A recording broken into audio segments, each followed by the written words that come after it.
Good evening, guys. This is the first of many, I hope. I've come down this evening to bring some melons down that me and my son have grown on his windowsill. They're too big for the house now, so they've had to come down and hopefully fend for themselves in the polytunnel. Will they survive? I don't know, but we can always grow some more. It's early and sometimes these risks are worth taking. I'll make the mistakes and I'll learn from those mistakes, and I think that's the way we should all do gardening. Don't take it too seriously, have fun along the way, get the family involved. And that was the idea when I took this allotment on. Now, getting the family involved is always quite difficult when there is PlayStation 5s in the house, but we get down here often and the kids love it. I'll give you a plot tour to show you what I've got. I'll then know exactly where my things are planned for this year. Will it stick that way? Probably not. I'll just probably end up bunging things in, and I've got this idea that I'm going to companion plant this year, but I thought I was last year. That went wrong. Things just popped up and I ended up with loads of crop for 1 week and then nothing the week after. I never got it right. It was my first year last year. Loads of mistakes. I think I'm better this year, but we'll see. Well, anyway, this is Benji's allotment in Mansfield, UK. So the allotment tour. I'll show you how a real allotment is. I look on YouTube, I see pristine plots, and I mean pristine plots. No plot is pristine. I'll show you the areas of a plot that I know other allotmenters have. I know the YouTubers have, but they keep away from the camera. It's not realistic. It lures you all into a false sense of hope that you're going to have this amazing site that's got no faults. But I'll be realistic and I'll show you everything today, and then we'll see the progression as the season goes on, as I get some of the mess tidied and make more mess. I kill things, I grow things, we eat things, we compost things, just generally having fun. Starting with the greenhouse.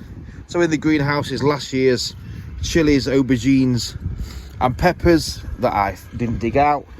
Very lazy, I know. The wife came down here the other day and she said, your greenhouse is looking worse for wear. Well, I couldn't argue.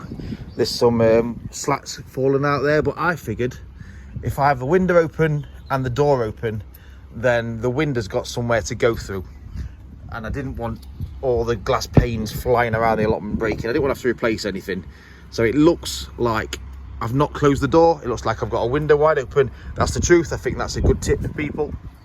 Don't not give the wind somewhere to go. My shed that requires new felting on the roof, the door that's bodged because somebody broke into it last year and I had better things to do than to fix the door properly, so I just got a piece of pallet wood there and bolted it on. I've got an allotment bin, compost bin here.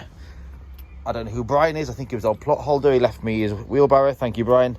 I've not got a front on my compost bin, and every time I come I keep meaning to put a front on it, but I don't get around to doing it. I've got to make time for that. That's got to be something I do. You will see between all these weeds, if you can see, that is, there's actually leeks. I think there's more weeds than leeks. I'm not gonna lie, but there will be leeks there, and there is leeks there. They'll get bigger as the season progresses. Rhubarb, you've got to be one hell of a poor gardener to kill a rhubarb. I've not done anything with that. It's just popped back up as good old rhubarb does.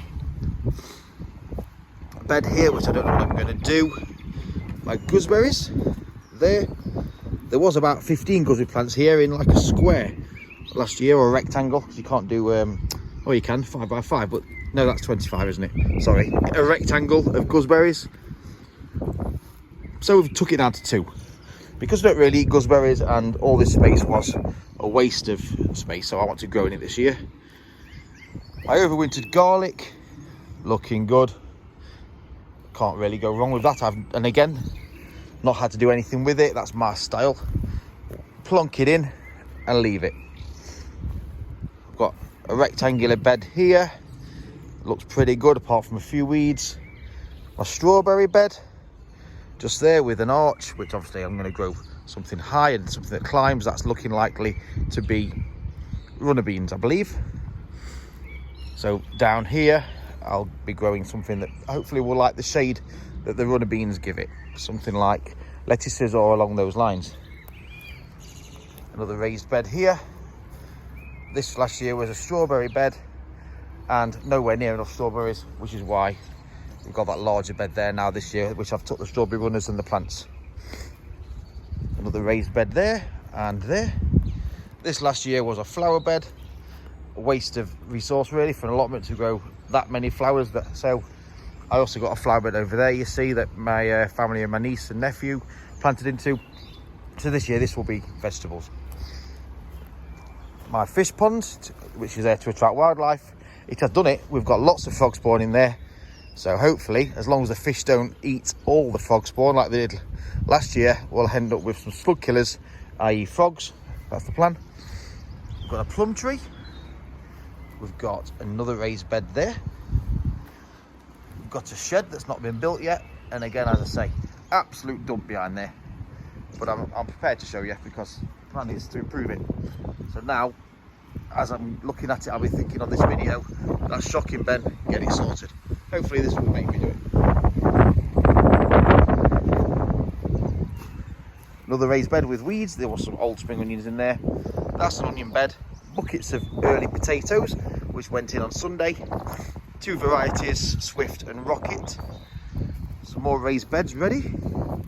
And then there are fruit trees. I've got an apple, a pear and a cherry.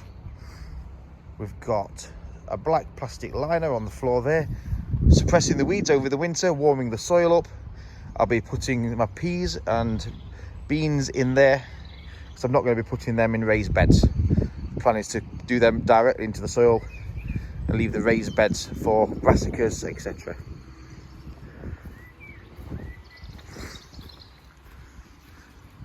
Picnic table. Never had one picnic there at all, I don't believe, last year. And it was painted green. That's worn off, so that needs redoing. I didn't realise that would have to be a yearly job of painting decking. I must have used the wrong paint. Lesson learned again. Don't use paint that's not designed for purpose. Homemade polytunnel / greenhouse. Absolutely fantastic. Nothing in here has died of frost over the winter. Everything has survived, even when we went down to -10s. This thing has produced fantastic overwintered lettuces. We've got brassicas up here, brassicas here, lettuces. So many leeks, Swedes and cabbages and broad beans. I would be lost without this. This will be the engine room for many seasons to come. A good friend of mine helped me build it. Credit to you, Jamie, thank you. A gutter of peas. Some more onions up there. It's getting dark now, so I am rushing. Some more Swedes and brassicas again, flowers, and also some more brassicas and some more pak choi. But again, it's a mess.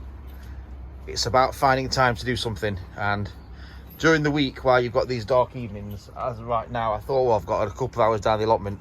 Realistically, by the time you've had your dinner, you've got half an hour. So it's not really that stage yet where you can come down the allotment after work. If you're finishing in lunchtime time, that's perfect, but I don't. I finish at tea time and family, and then dinner, and then getting down here. We're not going to be there yet. A couple more months maybe I can start coming after work, but it's really a weekend job this is at the moment. I do enjoy it. I love it, in fact. Right, hope you enjoyed your tour. I'll catch up with you all next time. Thank you.